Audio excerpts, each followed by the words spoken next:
Hey everybody, John here.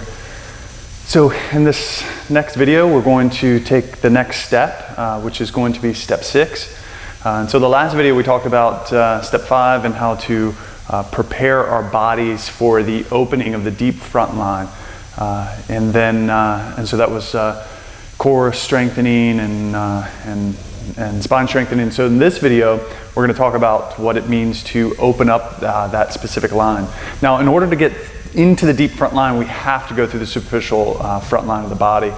So what you'll notice is some of these back bends aren't as deep as other back bends because we're moving through the superficial front line again, right, in the preparation to go into the deep front line of the body. So using the principle of simple to complex, we're going to build our back bending.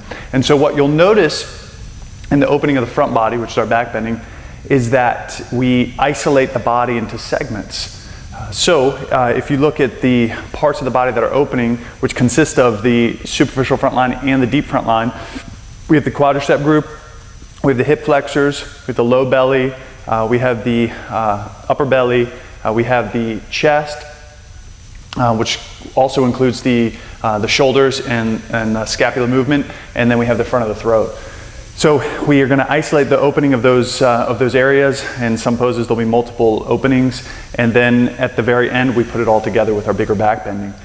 So you'll notice in some of the sequencing that we do poses like to start off with a Sphinx pose, right? And then we move into poses like Hero. So Sphinx starts to get the upper belly and the little bit of the chest, depending on how deep you go, maybe low belly. Pose like Hero, possibly reclining, starts to get into the quads, a little bit hip flexors and the deeper expressions of it, and then you may see poses like cowgirl, cowboy. Setting the hands back, lifting and drawing the hips forward and up and forward. Noticing there's not a whole lot of upper belly and shoulder scapular movement, front of the throat, but more of the quadricep hip flexor isolation. All right, so that's another one there. And then another example of this would be moving into a variation of your bow, keeping the thighs down, which isolates shoulder scapular movement. It isolates the front, the upper part of the belly, and deeper expressions, maybe the lower part of the belly. And then that starts to build us up into poses like Camel, right?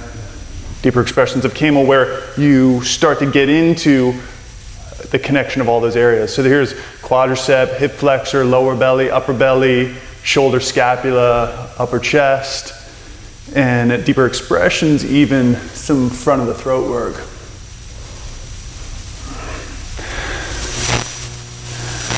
And then if you want to move into even deeper expressions, so a pinnacle for this specific step would be wheel. Camel would be a nice pinnacle in shorter classes, but wheel in deeper classes. And so you go onto your back and pop up into a wheel pose.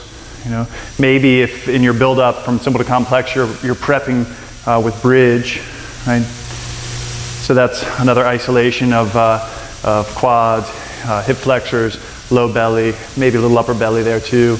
And then we go into, wheels.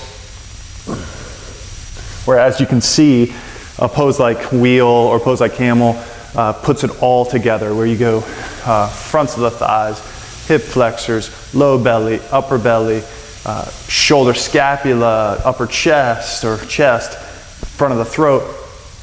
So you start to hit those areas progressively. And so the idea in step 6 is get into the deep front line of the body. The deep front line of the body is accessed when we go into those deeper expressions of a Camel or a wheel. And then the preparation up to that point to prep for our pinnacle pose is simpler experiences. Your Sphinx, your heroes, your cowboys, your in your bows as you start to put it together, and bows, camels, wheels, things like that. So you can see the progression and how it builds and how it sets you up for success in your deeper back bends. So hopefully that helps. Keep practicing, and we'll see you in the next and final installment of the blueprint of sequencing. Thanks everybody. Namaste.